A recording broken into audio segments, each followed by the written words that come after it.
People are going to get so mad.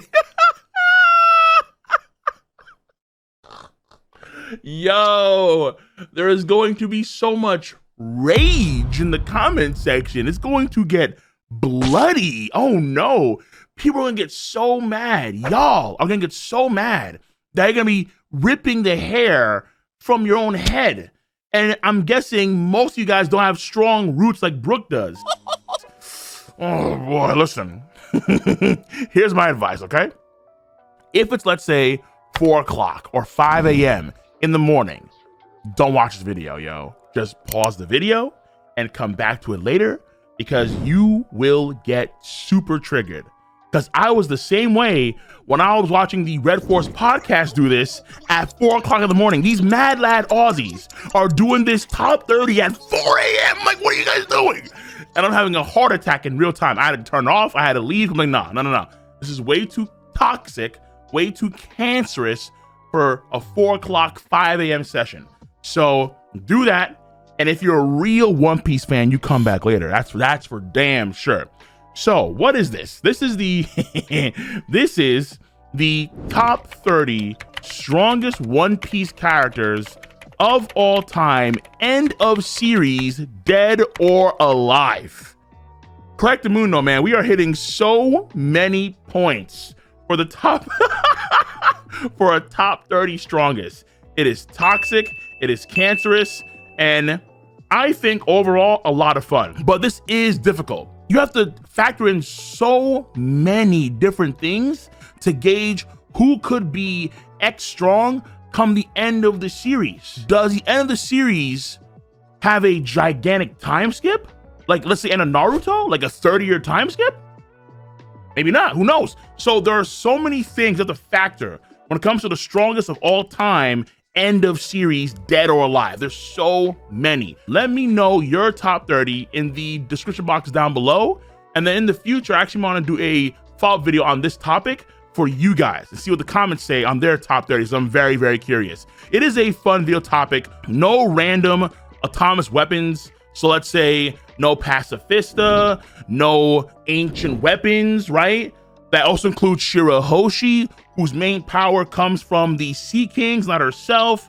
And this can be gauged at max power. So not a current day Garp or like a 95-year-old Garp, let's say 30s in the future. No. This is going to be a Garp at max power, a Sengoku at max power at their best peaks, okay? So that being said, saddle up, get ready, just buckle in. It's gonna be a roller coaster because I'm gonna give you my top 30 strongest characters and the series all time. Once again, dead or alive.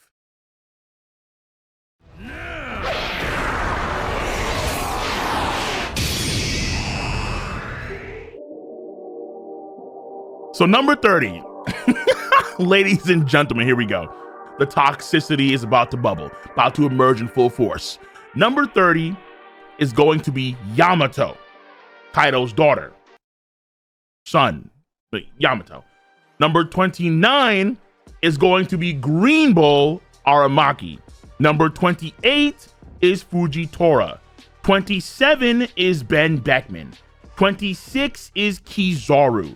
25 is going to be Koby Kobe. Number 24 is Kuzan.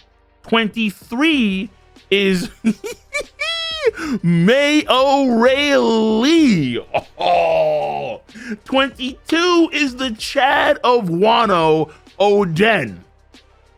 21 is Momonosuke. You heard me right.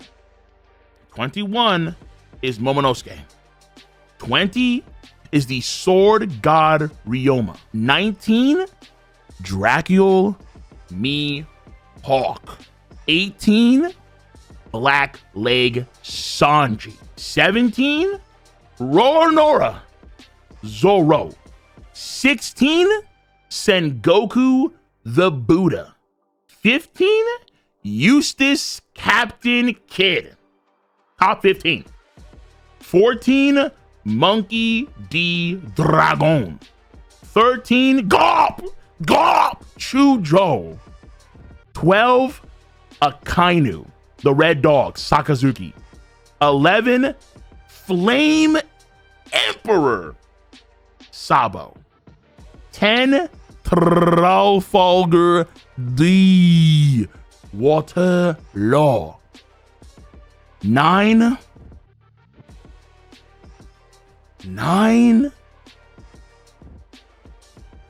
Yonko Kaido. Woo! 8, the Golden Lion Shiki. 7, Charlotte Lilin, Big Mom. 6, Whitebeard. 5, Blackbeard. 4, Rox D. Sebek. 3, Goldie Roger. I'm doing it. That's right. I'm doing it. 2 is red-haired Shanks. Number 2. Number 1, you know his name, Buggy. He did it. Buggy did it. He did it. Oh my God. He attained the powers of the Yami Yami no Mi and the Gurgur no Mi from Blackbeard and attained 3 devil fruits come end of story. Amazing. But also you can also slide in there Monkey D. Luffy as well. Yeah, that's fine. I'm cool with that. So those, those are my top 30 strongest characters in One Piece history of all time. This is going to get spicy. If you don't want to find out the reasons why, leave. Have fun. But if you're a true fan, you stick around because the reasonings, oh, that's even better than the actual list itself.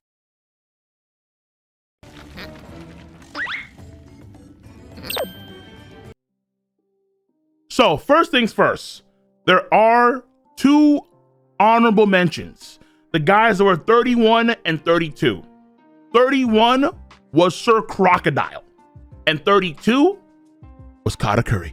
Yes, because Katakuri will, I think, absolutely get stronger and lead the Big Mom Pirates as the Mochi Pirates or something of that sort. The Donut Pirates, absolutely. That being said, if you haven't liked the video, or if you just can't fathom doing so at this point in time, that's fine, okay? I'm having fun right now, and I know it's kind of cancerous. And listen, I myself have very little confidence in my own top 30 strongest of all time EOS because there are going to be new characters that we haven't seen fight yet, like guys from Elbaf, like maybe a Thor or a Loki, someone like that. Maybe Sea of the Rain is going to be so nasty and so jaw-dropping. What if Sea of the Rain actually kills Mihawk and he becomes the world's greatest swordsman? My list is trash. So who really knows, right? Who really knows what's going to happen come end of series top 30? That's why it's pretty fun, I think, to kind of do this, which is why you should subscribe to my channel. You should click on that like button and of course, click on the bell to join the notification squad. But there is a big thing that we have to get to, and it starts at number 30. I think one of the biggest things here for me personally is who is a member of the Strat crew still. Number 30 on my list, Yamato should be a member of the Strat crew come that point in time. The way I see it is this: how many folks can exist on a single crew that can beat an admiral? And personally, I can see it for Luffy, I can see it for Zoro, I can see it for Sanji. Yamato's iffier, like much iffier. Yamato, I think, would be very powerful, but Yamato on a crew being as strong or stronger than an admiral, I should say, is like on Shanks' crew, Lucky Roo and Yasop can also beat admirals. I'm like, if she joins the crew, must be weaker than those 3, just by default. I think she may be admiral level, but like low admiral level, let's say under Greenbow. And number 29 is Greenbow. No matter how you slice it, the admirals, they need to be respected. This is coming from me, the King of Lightning, okay? Because they are literally the greatest powers the world government have. They should be stronger than any Seraphim, any other pacifista, than CP0, so they have to be respected, I think, just by default. Yeah, Greenbow kind of, he got shook by Shanks, but that's Shanks. He's number 2 all time. But also keep in mind this too, being an admiral is Kobe's dream, and Kobe is 25 for that reason. Kobe, I think, will be, come end of series, the strongest admiral in One Piece. So it's 10 years later, Kobe's like in his late 20s or let's say 30s, something like that. And then Kobe's gonna be at that point in time the strongest admiral. That is Kobe's dream. Luffy, Pirate King, Kobe, Admiral. But Kuzan, I do put ahead of all the admirals, personally speaking. So that's why I put Kuzan ahead of Kobe. Kobe's dream is just relative to that rank. After that is gonna be 23 and 22, Rayleigh and Oden. Okay, that's a huge claim, Cole. Oden over Rayleigh? I'm willing to buy it. Yeah, I am. Because here's the thing, yo. Oden gets so much gas. He gets so much gas, both on and off panel. It's nuts. Yo, I'm not going to forget SBS 100, where this dude Oda literally stated that Oden cut the mountain god so clean that he didn't damage any of the mountain god's cells. What? Yo, wow, that is one of the most radical, phenomenal feats, low key, in the verse. A cut so clean, with such precision and such subtlety, that it didn't damage any cells? No. Rayleigh is also very impressive, of course. And recently, in chapter 1059, he got some major gas. Cause the Zehahaha stopped. What? Rayleigh? Oh my god. Blackbeard, he's skittish. He's like a cat. He's always on edge. Rayleigh, he himself says that he couldn't beat Blackbeard. His exact words in the official state this: at my age, I couldn't have possibly won. So again, that only applies to old man Rayleigh having a 0 chance. That does not mean that Prime Rayleigh would guarantee win. If folks say that, that's a huge assumption on their part. It could easily be that when he's at his prime, he has a chance or a much better chance, but still in Blackbeard's favor to win against a Prime Rayleigh. But we also know that Oden was on the verge of beating Kaido in the Oden flashback. Though to be fair, the anime version of chapter 170, Kaido bounces back like he's rubber, like actually like Luffy abilities. And to be fair, that is a weaker Kaido, but still Oden gets too much gas. And also knowing that he got several times stronger after his voyage, yeah. I'm gonna put Oden over Rayleigh at this point in time. And Momonosuke, I think, is over Oden because at the very minimum, I think he'd be better than his father. Because he has all of the assets to be just as strong or stronger than Oden. He has the opportunity to actually learn a lot of sword skills with all of the retainers there. He has the very durable body of his own father, and he has Kaido's ability. So I would say at least, at the bare minimum, he would be stronger than his father. 20 and 19, Mihawk and Sorgai Ryoma, in my mind, they're like interchangeable. I mean, why not? The only two guys in the series that have black blades, that should mean something. Of course it does, obviously. And you could argue that Zoro is like Ryoma, but version 3.0. If Zoro can beat Mihawk, then you could argue that so could Ryoma too. But again, I have to see how that goes. And then when it comes to Sanji and Zoro, in my mind, it never changes. Never changes. Sanji and Zoro are equal. Luffy will be one day the strongest guy on the planet. So his pirate crew, by default, should be the strongest pirate crew of any other person's pirate crew. And Sanji and Zoro are who? The wings of the Kingu of pirates. Sanji and Zoro, I think, are virtually equal. I think of EOS, Zoro have a higher bounty than Sanji, but outside of that, their dynamics will be very similar to, let's say, Big Mom and Kaido. In fact, even more so.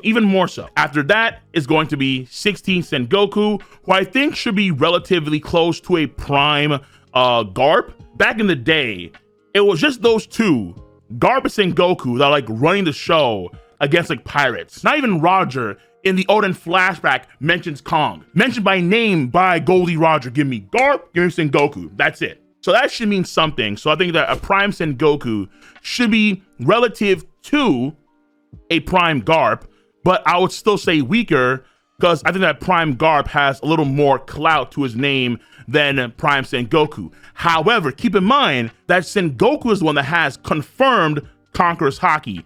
Garp at this point in time does not have confirmed Conqueror's Haki. He may have it, but we don't know. Now, Kid is relative to Law. Therefore, I think that however strong Law is, Kid should be somewhat close. Their portrayal would indicate that, for sure. But Kid has to show me a lot more. Just how Law has just, like, even after Wano Country, he doesn't stop. Oda has to put a lot of work in for Kid. And also, on a side note, Kid, his abilities are still very situational because he needs metal in an area to be effective. That's still the truth. And then 14, Dragon, I think should be relative to Garp, number 13. And Garp, I think, would be the second strongest Marine or the strongest Marine in One Piece history. That's why I would say that both Akainu and Garp can alternate. Garp is 13, Akainu is 12, but both I think can vie for being the strongest Marine in One Piece history. But I think that Sabo is going to be the one to actually beat Akainu. Not Dragon, Sabo. Ace 2.0, he gets the job done where Ace could have the job done. Law.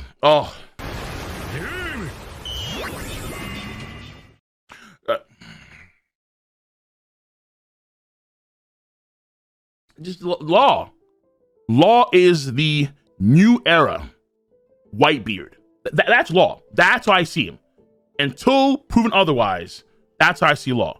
Law has literally some of the best feats we've ever seen in One Piece by far. This dude is nuts. He had 2 Yonko on edge. Like, okay, this guy's powers, whoa. Nah, this dude's kind of crazy. Yeah. After that, Kaido. I'd actually argue what we saw in Wano Country is Kaido's max power. If Kaido is not dead, then I think that Kaido would actually come back weaker. The goal line Shiki is number 8, and Shiki kind of speaks for himself. He's phenomenal. He is one of the 3 pirates of that old era, Whitebeard, Roger, and Shiki. And he kind of proved why, because it took both Garp and Sengoku, the 2 of the best Marines in One Piece history, to beat one Golden Lion Shiki. That took several hours. That was a high diff minimum. Number 7 is Big Mom. So why now is Big Mom stronger than Kaido? How that happened, King?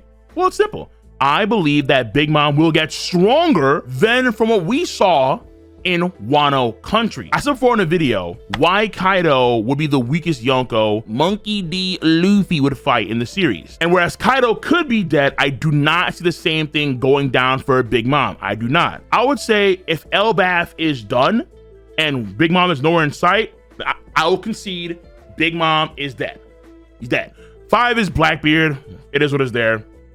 He is a very good candidate for final villain, but again, he was sweating Rayleigh in 1059, and that's not really a good look. So I'm going to say that he's stronger than Whitebeard come end of series, but is he stronger than Rox D. Sebek? That one I don't know, because he is Roger's greatest foe. Correct mundo. So all these bars. So I'm going to say that Sebek is still over Blackbeard come end of story until further notice. That's all I'd say. Finally, top 3, pretty easy, I think. Goldie Roger, 3. Shanks is 2. Shanks is the modern day version of Goldie Roger. Personally, right now, I actually have Roger over Shanks right now. But coming in the series, where everything's all wrapped up, I do expect Shanks to be stronger than Roger. I think that what we saw in the Oden flashback was not a prime strength Roger. I want to argue that when he fought against Sebek, that was probably a prime Goldie Roger, or at least before he found out when he was terminally ill. Currently, I do lean towards Roger over than Shanks. But again, this is EOS of all time. At that point in time, I think it's gonna be clear that Shanks will be number 2 behind Luffy. Shanks right now has the greatest hockey feat in the verse of One Piece by far. Like, no one even comes close. Like, literally, no one even comes close. So many characters are gonna have to display so much just to match what Shanks did in a single chapter. Shanks' portrayal is still like sky high. like to the moon. Right now it's the 3rd of November. I'm gonna see Film Red on Saturday, and I'm willing to bet it's only going to solidify even more why Shanks is just that dude. He is the modern day Goldie Roger, and the new generation surpassed the old generation for the most part. That's how things tend to work. And that means that, number one, of course, Monkey D. Luffy will be the strongest character in One Piece coming in the series. But there are 3 exceptions. Oh, here we go. We have to put some stars next to Luffy's name. Number 1 in the series, it's not for Luffy. It could be A, Emu, B, Joy Boy, and or C, the sun god Nika, if they are different people, Joy Boy and Nika. That I think is possible as well. Where back then, whatever Joy Boy was doing was just like, nah. Back in the day, they were built different, like truly built different. So that being said, that is my top 30 of all time end the series dead or alive. Toxic, but a lot of fun. I'm not standing that firm by it again. Like I said before in the video, I'm not standing that firm by it at all, but I want to kind of throw it out there and let you guys have some fun, because I had some fun too. If somehow, some way, you are not like Saitama and your hair's still there, that's a feat. That's a feat.